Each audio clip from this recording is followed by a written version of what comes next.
ನಮಸ್ಕಾರ, ನಾನು ಸೌಮ್ಯ ಮಳಲಿ. ಇಂದು ಮತ್ತು ನಾಳೆ ಪ್ರಧಾನಿ ನರೇಂದ್ರ ಮೋದಿ ಅವರು ರಾಜ್ಯ ಪ್ರವಾಸ ಕೈಗೊಂಡಿದ್ದಾರೆ. ಈಗ ಆಲ್ರೆಡಿ ಬೆಂಗಳೂರಿನಲ್ಲಿ ಹಲವಾರು ಕಾರ್ಯಕ್ರಮಗಳಲ್ಲಿ ಪಾಲ್ಗೊಂಡಿರುವಂತಹ ಪ್ರಧಾನಿ ನರೇಂದ್ರ ಮೋದಿ ಅವರು ಸದ್ಯ Baba Saheb B R. Ambedkar school of economics university ಉದ್ಘಾಟನೆಯಲ್ಲಿ ಪಾಲ್ಗೊಂಡಿದ್ದಾರೆ. ಹಾಗೂ ಬಾಬಾ ಸಾಹೇಬ್ ಡಾಕ್ಟರ್ ಬಿ.ಆರ್. ಅಂಬೇಡ್ಕರ್ ಅವರ ಪ್ರತಿಮೆಯನ್ನ ಇದೀಗ ಅನಾವರಣ ಮಾಡಿರುವಂತದ್ದು. ಸದ್ಯ ಬೇಸ್ ಕ್ಯಾಂಪ್ನಲ್ಲಿ ಪ್ರಧಾನಿ ನರೇಂದ್ರ ಮೋದಿ ಅವರಿದ್ದಾರೆ. ಇವತ್ತು ಮತ್ತೆ ನಾಳೆ 16 ಕಾರ್ಯಕ್ರಮಗಳಲ್ಲಿ ಅವರು ಪಾಲ್ಗೊಳ್ತಾ ಇದ್ದಾರೆ. ಇವತ್ತು ಸಂಜೆ 4 ಗಂಟೆವರೆಗೆ ಬೆಂಗಳೂರಿನಲ್ಲಿ ಪ್ರಧಾನಿ ನರೇಂದ್ರ ಮೋದಿ ಅವರಿರ್ತಾರೆ. ಕೊಮ್ಮಘಟ್ಟದಲ್ಲಿ ದೊಡ್ಡ ಸಮಾವೇಶವನ್ನ ಆಯೋಜನೆ ಮಾಡಲಾಗಿದೆ.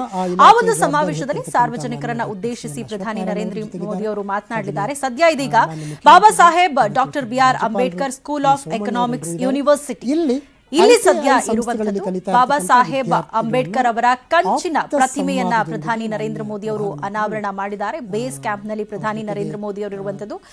ಸುಮಾರು 43.35 ಎಕರೆ ವಿಶಾಲವಾದಂತಹ ಪ್ರದೇಶ ವ್ಯಾಪ್ತಿಯಲ್ಲಿ ಕರ್ನಾಟಕ ಸರ್ಕಾರದ ಆರ್ಥಿಕ ನೆರವಿನೊಂದಿಗೆ ಈ ಒಂದು ಕ್ಯಾಂಪಸ್ ಅನ್ನ ಅಲ್ಲಿ ನಿರ್ಮಾಣ ಮಾಡಲಾಗಿರುವಂತದ್ದು. ಇದನ್ನ ಪ್ರಧಾನಿ ನರೇಂದ್ರ ಮೋದಿ ಅವರು ಉದ್ಘಾಟನೆ ಮಾಡಲಿದ್ದಾರೆ. ಸದ್ಯ ಬಾಬಾ ಸಾಹೇಬ್ ಅಂಬೇಡ್ಕರ್ ಅವರ ಕಂಚಿನ ಪ್ರತಿಮೆಯನ್ನ ಪ್ರಧಾನಿ ನರೇಂದ್ರ ಮೋದಿ ಅವರು ಅನಾವರಣಗೊಳಿಸಿರುವಂತಹ ದೃಶ್ಯಗಳನ್ನ ನಾವಿದೀಗ ನೋಡ್ತಾ ಇದ್ದೀವಿ. ಲೈವ್ ಬೇಸ್ ಕ್ಯಾಂಪ್ ನಿಂದ ಜ್ಞಾನ ಭಾರತಿ ಕ್ಯಾಂಪಸ್ ನಲ್ಲಿ ಒಂದು ಪ್ರತಿಮೆಯನ್ನ ಅನಾವರಣ ಮಾಡಲಾಗಿದೆ.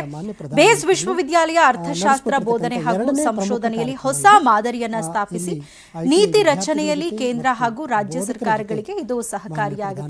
ಸೊ ಈ ಒಂದು ಕಾರ್ಯಕ್ರಮದಲ್ಲಿ ಪ್ರಧಾನಿ ನರೇಂದ್ರ ಮೋದಿ ಅವರು ಭಾಗವಹಿಸಿರುವಂತದ್ದು. ಅವರಿಗೆ ಸಿಎಂ ಬಸವರಾಜ ಬೊಮ್ಮಾಯಿ ಅವರು ಕೂಡ ಸಾಥ್ ಕೊಟ್ಟಿದ್ದಾರೆ. ಅದರ ಜೊತೆಗೆ ಸನ್ಮಾನ್ಯ ರಾಜ್ಯಪಾಲರಾಗಿರುವಂತಹ ಶ್ರೀ ಥಾವರ್ ಚಂದ್ ಗೆಹ್ಲೋಟ್ ಅವರು ಕೂಡ ಪ್ರಧಾನಿ ನರೇಂದ್ರ ಮೋದಿ ಅವರ ಪಕ್ಕದಲ್ಲೇ ಆಸೀನರಾಗಿರುವಂತದ್ದು. ಬೇಸ್ ಕ್ಯಾಂಪ್ ನಿಂದ ನೇರ ಪ್ರಸಾರದಲ್ಲಿ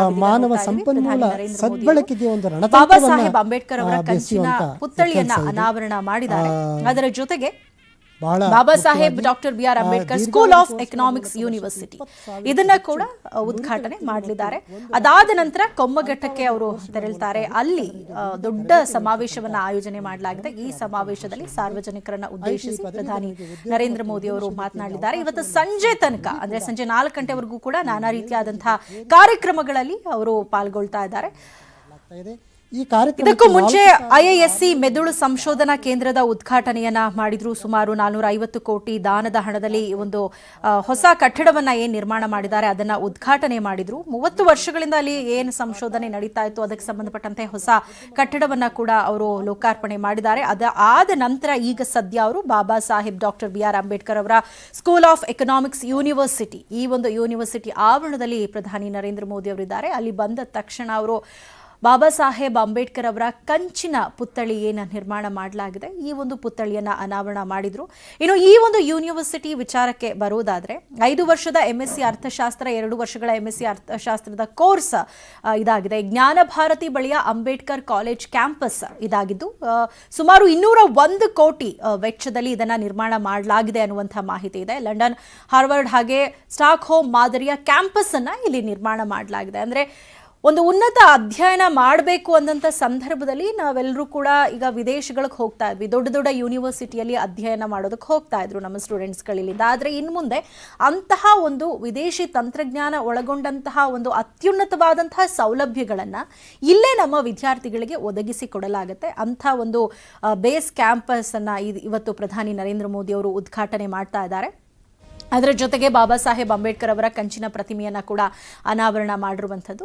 ಇನ್ನು ಆ ಯೂನಿವರ್ಸಿಟಿಗೆ ಸಂಬಂಧಪಟ್ಟಂತೆ ಅಲ್ಲಿ ಇರುವಂತಹ ತಜ್ಞರು ಏನಿದ್ದಾರೆ ಅವ್ರ ಜೊತೆ ಕೂಡ ಮಾತಾಡ್ತಿದ್ದಾರೆ ಪ್ರಧಾನಿ ನರೇಂದ್ರ ಮೋದಿ ಅವರು, ಮಾಹಿತಿಯನ್ನ ಪಡ್ಕೊಳ್ತಾ ಇದ್ದಾರೆ. ಕೇಂದ್ರ ಸಚಿವರಾಗಿರುವಂತಹ ಪ್ರಹ್ಲಾದ್ ಜೋಶಿ ಅವರು ಕೂಡ ಅವ್ರಿಗೆ ಸಾಥ್ ಕೊಟ್ಟಿರುವಂಥದ್ದು. ಇನ್ನು ಪಕ್ಕದಲ್ಲಿ ಸಿಎಂ ಬಸವರಾಜ ಬೊಮ್ಮಾಯಿ ಅವರು ಕೂಡ ಇದ್ದಾರೆ. ಸೊ ಯಾವ್ಯಾವ ಕಾರ್ಯಕ್ರಮಗಳಿಗೆಲ್ಲ ಹೋಗ್ತಾ ಇದ್ದಾರೆ ಉದ್ಘಾಟನೆ ಸಂದರ್ಭದಲ್ಲಿ ಅಲ್ಲಿ ಅದಕ್ಕೆ ಸಂಬಂಧಪಟ್ಟಂತಹ ಮಾಹಿತಿಗಳನ್ನ ಅವರಿಂದ ಪಡ್ಕೊಳ್ಳುವಂತಹ ಒಂದು ಪ್ರಯತ್ನವನ್ನ ಮಾಡ್ತಾ ಇದ್ದಾರೆ. ಹಾಗೆ ಅದನ್ನ ಕೂಲಂಕುಷ ವೀಕ್ಷಣೆ ಮಾಡ್ತಾ ಇರುವಂಥದ್ದು. ಅಲ್ಲಿ ಏನೆಲ್ಲ ಒಂದು ಅರೇಂಜ್ಮೆಂಟ್ಸ್ ಆಗಿದೆ ಆ ಅರೇಂಜ್ಮೆಂಟ್ಸ್ ಅನ್ನೆಲ್ಲ ಅವರು ಕೂಲಂಕುಷವಾಗಿ ನೋಡ್ತಾ ಇದ್ದಾರೆ. ಕಂಚಿನ ಪ್ರತಿಮೆಯನ್ನ ಕೂಡ ಅನಾವರಣ ಮಾಡಿದ್ರು. ಬಾಬಾ ಸಾಹೇಬ್ ಬಿ.ಆರ್. ಅಂಬೇಡ್ಕರ್ ಅವರ ಕಂಚಿನ ಪುತ್ಥಳಿಯನ್ನ ಅನಾವರಣ ಮಾಡಿದ ಬಳಿಕ ಇದೀಗ economics university Ambedkar school of economics university base camp ಅನ್ನ ಕೂಡ ಉದ್ಘಾಟನೆ ಮಾಡ್ತಾ ಇದ್ದಾರೆ. ಇದು ಸದ್ಯ ಜ್ಞಾನ ಭಾರತಿ ಕ್ಯಾಂಪಸ್ನಲ್ಲಿ ಇರುವಂಥದ್ದು. ಸುಮಾರು 201 ಕೋಟಿ ರೂಪಾಯಿ ವೆಚ್ಚದಲ್ಲಿ ಇದನ್ನ ನಿರ್ಮಾಣ ಮಾಡಲಾಗಿದೆ. 2 ವರ್ಷಗಳ ಎಂಎಸ್ಸಿ ಅರ್ಥಶಾಸ್ತ್ರ ಕೋರ್ಸ್ ಅದರ ಜೊತೆಗೆ 5 ವರ್ಷದ ಎಂಎಸ್ಸಿ ಅರ್ಥಶಾಸ್ತ್ರ ಕೋರ್ಸ್ ಅನ್ನ ಇಲ್ಲಿ ಮಾಡಬಹುದು. ಜ್ಞಾನ ಭಾರತಿ ಬಳಿಯ ಅಂಬೇಡ್ಕರ್ ಕಾಲೇಜ್ ಕ್ಯಾಂಪಸ್ ಇದಾಗಿದ್ದು ಸುಮಾರು 200 200 ಕೋಟಿಗೂ ಹೆಚ್ಚು ಮೊತ್ತದಲ್ಲಿ ಇದನ್ನ ನಿರ್ಮಾಣ ಮಾಡಲಾಗಿದೆ. ಒಂದು ಹೊಸ ರೀತಿಯಾದಂತಹ ಕ್ಯಾಂಪಸ್ ಅಂದ್ರೆ ವಿದೇಶದಲ್ಲಿ ದೊಡ್ಡ ದೊಡ್ಡ ಕ್ಯಾಂಪಸ್ಗಳೇನಿದೆ, ಯೂನಿವರ್ಸಿಟಿಗಳೇನಿದೆ, ಅಲ್ಲಿ ಯಾವ ರೀತಿಯಾದಂತಹ ಒಂದು ತಂತ್ರಜ್ಞಾನ, ಅದು ಒಂದು ಎಜುಕೇಶನ್ ಸಿಸ್ಟಮ್ ಯಾವ ರೀತಿಯಾಗಿರುತ್ತೆ, ಅದೇ ರೀತಿಯಾದಂತಹ ಒಂದಷ್ಟು ಅಡ್ವಾನ್ಸ್ಡ್ ಟೆಕ್ನಾಲಜಿಯ ಒಂದು ಯೂನಿವರ್ಸಿಟಿ ಇದು ಅಂತಂದ್ರೂ ಕೂಡ ತಪ್ಪಾಗಲಾರದು. 200 ಕೋಟಿಗೂ ಹೆಚ್ಚು ಮೊತ್ತದಲ್ಲಿ ಇದನ್ನ ನಿರ್ಮಾಣ ಮಾಡಲಾಗಿದೆ. ಇದ್ರ ಬಗ್ಗೆ ಹೆಚ್ಚಿನ ಮಾಹಿತಿಯನ್ನು ಪಡ್ಕೊಳ್ಳೋಣ. ನಮ್ಮ political bureau chief Chidanand Patel ನಮ್ಮ ಜೊತೆ ದೂರವಾಣಿ ಸಂಪರ್ಕದಲ್ಲಿ ಜಾಯ್ನ್ ಆಗಿದ್ದಾರೆ. ಚಿದಾನಂದ, ಬಾಬಾ ಸಾಹೇಬ್ ಅಂಬೇಡ್ಕರ್ ಅವರ ಕಂಚಿನ ಪುತ್ಥಳಿಯನ್ನ ಅನಾವರಣ ಮಾಡಿದ್ರು, ಇದೀಗ ಸದ್ಯ ಬೇಸ್ ಕ್ಯಾಂಪ್ ನಲ್ಲಿದ್ದಾರೆ. ಏನ್ ನಡೀತಾ ಇದೆ, ಅಲ್ಲಿನ ಕಾರ್ಯಕ್ರಮಗಳೇನೇನು?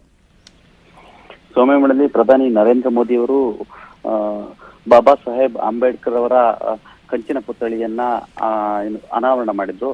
ಅದಾದ ಬಳಿಕ ಇದೀಗ ಪ್ರಧಾನಿ ನರೇಂದ್ರ ಮೋದಿ ಅವರು doctor BR Ambedkar school of economics ಆವರಣವನ್ನು ಕೂಡ ಲೋಕಾರ್ಪಣೆಗೊಳಿಸಿದ್ರು. ಅದಾದ ಬಳಿಕ ಇದೀಗ ಸಂವಾದ ಕೂಡ ಆರಂಭವಾಗಲಿದೆ. ಆಯ್ದ ವಿದ್ಯಾರ್ಥಿಗಳೊಂದಿಗೆ ಪ್ರಧಾನಿ ನರೇಂದ್ರ ಮೋದಿ ಅವರು ಸಂವಾದವನ್ನು ಮಾಡಲಿದ್ದಾರೆ.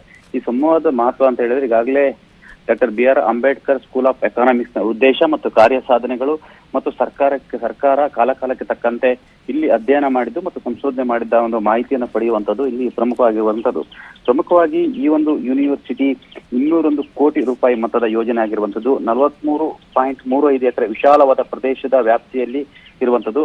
ಕರ್ನಾಟಕ ಸರ್ಕಾರದ ಆರ್ಥಿಕ ನೆರವಿನೊಂದಿಗೆ ನಿರ್ಮಿಸಿರುವಂತಹ ಆವರಣ, ಜೊತೆಗೆ ವಿಶ್ವವಿದ್ಯಾಲಯದ ಅರ್ಥಶಾಸ್ತ್ರ ಬೋಧನೆ ಹಾಗೂ ಸಂಶೋಧನೆಯಲ್ಲಿ ಹೊಸ ಮಾದರಿಯನ್ನು ಸ್ಥಾಪಿಸಿ ನೀತಿ ರಚನೆಯಲ್ಲಿ ಕೇಂದ್ರ ಹಾಗೂ ರಾಜ್ಯ ಸರ್ಕಾರಕ್ಕೆ ಸಹಕಾರ ಆಗುವ ಉದ್ದೇಶದಿಂದ ಈ ಒಂದು ವಿವಿಯನ್ನ ಸ್ಥಾಪನೆ ಮಾಡಲಾಗಿರುವಂತದ್ದು.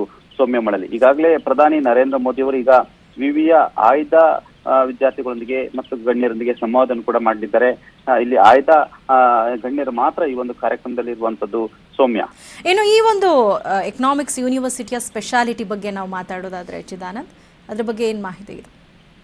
ಪ್ರಮುಖವಾಗಿ ಇದು ಲಂಡನ್ ಸ್ಕೂಲ್ ಆಫ್ ಎಕನಾಮಿಕ್ಸ್ ನ ಮಾದರಿಯೇ ಈ ಒಂದು ಮಾದರಿ ಅಂತ ಹೇಳಲಾಗ್ತದೆ. ಇದು 2017ರಲ್ಲಿ ಮೊದಲ ಬಾರಿ ಶಂಕುಸ್ಥಾಪನೆ ಆಯಿತು. ಅವತ್ತಿನ UPA ಸರ್ಕಾರದ ಪ್ರಧಾನಿಯಾಗಿದ್ದಂತ ಡಾಕ್ಟರ್ ಮನಮೋಹನ್ ಸಿಂಗ್ ಅವರು ಉದ್ಘಾಟನೆಯನ್ನು ಮಾಡಿದ್ರು. ನಂತರ ಬೇಸ್ ವಿಶ್ವವಿದ್ಯಾಲಯವನ್ನ ಅಂದಿನ ರಾಷ್ಟ್ರಪತಿಯಾಗಿದ್ದಂತಹ ದಿವಂಗತ ಪ್ರಣವ್ ಮುಖರ್ಜಿ ಅವರು ಉದ್ಘಾಟನೆಯನ್ನ ಮಾಡಿರುವಂತದ್ದು. ಒಟ್ಟು 201 ಕೋಟಿ ಮೊತ್ತದ ಈ ಒಂದು ವಿವಿ ಆಗಿರ್ತಕ್ಕಂಥದ್ದು. ಈ ವಿವಿಯ ಮಹತ್ವದ ಉದ್ದೇಶ ಅಂತ ಹೇಳಿದ್ರೆ, ಇಲ್ಲಿ ಸಂಶೋಧನೆ ಮತ್ತು ಅಧ್ಯಯನ ಅಂದ್ರೆ ಎಕನಾಮಿಕ್ಸ್ ಸ್ಕೂಲ್ ನಲ್ಲಿ ಸಂಶೋಧನೆ ಮತ್ತು ಅಧ್ಯಯನ ಮಾಡುವ ಮುಖಾಂತರ ರಾಜ್ಯ ಮತ್ತು ಕೇಂದ್ರ ಸರ್ಕಾರಗಳೇ ಅಗತ್ಯ ಸಹಕಾರವನ್ನು ನೀಡುವಂಥದ್ದು. ಅಧ್ಯಯನ ಮತ್ತು ಸಂಶೋಧನೆಯಲ್ಲಿ ಇರತಕ್ಕಂತ ಮಾಹಿತಿ ಇರಬಹುದು, ಉಪಯುಕ್ತ ಮಾಹಿತಿ ಸರ್ಕಾರಗಳಿಗೆ ಹಂಚಿಕೆ ಮಾಡುವಂಥದ್ದು. ಮತ್ತು ಇದು ಅಂತಾರಾಷ್ಟ್ರೀಯ ಮಟ್ಟದ ಒಂದು ಎಕನಾಮಿಕ್ಸ್ ಅಂತ ಸ್ಕೂಲ್ ಆಫ್ ಎಕನಾಮಿಕ್ಸ್ ಅಂತಲೇ ಹೇಳಲಾಗ್ತಿದೆ. ಹಾಗಾಗಿ ಇಲ್ಲಿ ಪ್ರಧಾನಿ ನರೇಂದ್ರ ಮೋದಿ ಅವರು ಇವತ್ತು ಈ ಒಂದು ಆವರಣ ಉದ್ಘಾಟನೆಯನ್ನ ಮಾಡ್ತಿರುವಂತದ್ದು. ಮತ್ತು ಈ ಒಂದು ವಿವಿ ದೇಶದಲ್ಲೇ ಒಂದು ಅತಿ ದೊಡ್ಡ ವಿವಿ ಅಂತಲೇ ಕೂಡ ಹೇಳಲಾಗ್ತಿದೆ. ಸೌಮ್ಯ ಮಳಲಿ, ಇನ್ನು ಚಿದಾನಂದ, ಆಯ್ದ ವಿದ್ಯಾರ್ಥಿಗಳೊಂದಿಗೆ ಸಂವಾದ ಅಂತ ಹೇಳಿದ್ರಿ, ಸುಮಾರು ಎಷ್ಟು ಗಂಟೆಗಳ ಕಾಲ ಈ ಒಂದು ಸಂವಾದ ಇರುತ್ತೆ? ಅದಾದ ಬಳಿಕ ಅವರ ಮುಂದಿನ ಕಾರ್ಯಕ್ರಮ ಏನು? ಇದಾದ ಬಳಿಕ ಪ್ರಧಾನಿ ನರೇಂದ್ರ ಮೋದಿ ಅವರು ಕೊಮ್ಮಘಟ್ಟಕ್ಕೆ ತೆರಳುತ್ತಿದ್ದಾರೆ. ಕೊಮ್ಮಘಟ್ಟದಲ್ಲಿ ಸುಮಾರು 40,000 ಜನರು ಅಲ್ಲಿ ಆಗಮಿಸಿರುವಂತದ್ದು. ಅಲ್ಲಿ ಸಡಗರ ಸಂಭ್ರಮ ಆಗ್ತಿರುವಂತ ಅಲ್ಲಿ ಸರ್ಕಾರದ ವಿವಿಧ ಕಾರ್ಯಕ್ರಮಗಳನ್ನ ಪ್ರಧಾನಿ ನರೇಂದ್ರ ಮೋದಿ ಅವರು ಉದ್ಘಾಟನೆಯನ್ನ ಮಾಡಲಿದ್ದಾರೆ. ಉದ್ಘಾಟನೆ ಮಾಡಿದ ಬಳಿಕ ಪ್ರಧಾನಿ ನರೇಂದ್ರ ಮೋದಿ ಅವರು ಸರ್ಕಾರದ ವಿವಿಧ ಕಾರ್ಯಕ್ರಮಗಳು, ಅದರ ಉದ್ದೇಶಗಳು ಸಂಬಂಧಪಟ್ಟ ಕೂಡ ಬೆಳಕು ಚೆಲ್ಲಿದ್ದಾರೆ. ಮತ್ತು ಪ್ರಧಾನಿ ನರೇಂದ್ರ ಮೋದಿ ಅವರು ಕೇಂದ್ರ ಸರ್ಕಾರ ಮಾಡಿರ್ತಕ್ಕಂಥ ಸಾಧನೆಗಳು, ಯೋಜನೆಗಳು, ಕಾರ್ಯ ಸಾಧನೆಗಳು ಸಂಬಂಧಪಟ್ಟ ಕೂಡ ಇವತ್ತಿನ ತಮ್ಮ ಭಾಷಣದಲ್ಲಿ ಪ್ರಸ್ತುತಪಡಿಸಲಿದ್ದಾರೆ. ಮುಖ್ಯಮಂತ್ರಿ ಬಸವರಾಜ ಬೊಮ್ಮಾಯಿ ಸೇರಿದಂತೆ ಅನೇಕ ಗಣ್ಯರು ವೇದಿಕೆಯಲ್ಲಿ ಉಪಸ್ಥಿತರಿದ್ದಾರೆ. ಜೊತೆಗೆ ಸುಮಾರು 40,000 ಆಸನಗಳಿರ್ತಕ್ಕಂಥದ್ದು. ಇದೀಗ ಸಾಗರೋಪದಿಯಲ್ಲಿ ಎಲ್ಲ ಜನರು ಆಗಮಿಸಿರುವಂತದ್ದು. ಈಗಾಗಲೇ 40,000 ಆಸನಗಳು ಕೂಡ ಭರ್ತಿಯಾಗಿರುವಂತದ್ದು. ಈ ಕಾರ್ಯಕ್ರಮ ಮುಗಿದ ಕೂಡಲೇ ಪ್ರಧಾನಿಯವರು ಕೊಮ್ಮಘಟ್ಟದ ಕಾರ್ಯಕ್ರಮಕ್ಕೆ ಹೋಗಿ ಕಾರ್ಯಕ್ರಮವನ್ನು ಮುಗಿಸಿದ ನಂತರ ಅವರು ನೇರವಾಗಿ ಮೈಸೂರಿಗೆ ವಿಮಾನದಲ್ಲಿ ಪ್ರಯಾಣವನ್ನು ಮಾಡಲಿದ್ದಾರೆ. ಸೌಮ್ಯ ಮಳಲಿ, ಥ್ಯಾಂಕ್ ಯು ಚಿದಾನಂದ್ ತಮ್ಮೆಲ್ಲ ಇನ್ಫಾರ್ಮೇಶನ್ಗೆ. ಸದ್ಯ ಅಂಬೇಡ್ಕರ್ ಸ್ಕೂಲ್ ಆಫ್ ಎಕನಾಮಿಕ್ಸ್ ಯೂನಿವರ್ಸಿಟಿಯ ಉದ್ಘಾಟನೆಯನ್ನ ಮಾಡ್ತಾ ಇದ್ದಾರೆ ಪ್ರಧಾನಿ ನರೇಂದ್ರ ಮೋದಿ ಅವರು. ಈ ಸಂದರ್ಭದಲ್ಲಿ ಆಯ್ದ ವಿದ್ಯಾರ್ಥಿಗಳ ಜೊತೆ ಸಂವಾದವನ್ನ ಕೂಡ ನಡೆಸಲಿದ್ದಾರೆ. ಇದಾದ ಬಳಿಕ ಕೊಮ್ಮಘಟ್ಟದಲ್ಲಿ ಸಾರ್ವಜನಿಕ ಸಮಾರಂಭದಲ್ಲಿ ಕೂಡ ಪಾಲ್ಗೊಳ್ತಾ ಇದ್ದಾರೆ. ಸುಮಾರು 40,000 ಜನರು ಈ ಒಂದು ಕಾರ್ಯಕ್ರಮದಲ್ಲಿ ಇರಲಿದ್ದಾರೆ. ಇಲ್ಲಿ ಸಾರ್ವಜನಿಕರನ್ನ ಉದ್ದೇಶಿಸಿ ಪ್ರಧಾನಿ ನರೇಂದ್ರ ಮೋದಿ ಅವರು ಮಾತನಾಡಲಿದ್ದಾರೆ. ಮೊದಲಿಗೆ ಈ ಬೇಸ್ ಕ್ಯಾಂಪ್ಗೆ ಬಂದಂತ ಸಂದರ್ಭದಲ್ಲಿ ಅಲ್ಲಿ ನಿರ್ಮಾಣ ಮಾಡಿರುವಂತಹ ಡಾಕ್ಟರ್ BR ಅಂಬೇಡ್ಕರ್ ಅವರ ಕಂಚಿನ ಪ್ರತಿಮೆಯನ್ನ ಅನಾವರಣ ಮಾಡಿದ್ರು ಪ್ರಧಾನಿ ನರೇಂದ್ರ ಮೋದಿ ಅವರು. ಅದಾದ ಬಳಿಕ ಬೇಸ್ ಕ್ಯಾಂಪ್ ಅನ್ನ ಉದ್ಘಾಟನೆ ಮಾಡಿದ್ದಾರೆ. ಒಂದು ಅಂತಾರಾಷ್ಟ್ರೀಯ ಮಟ್ಟದ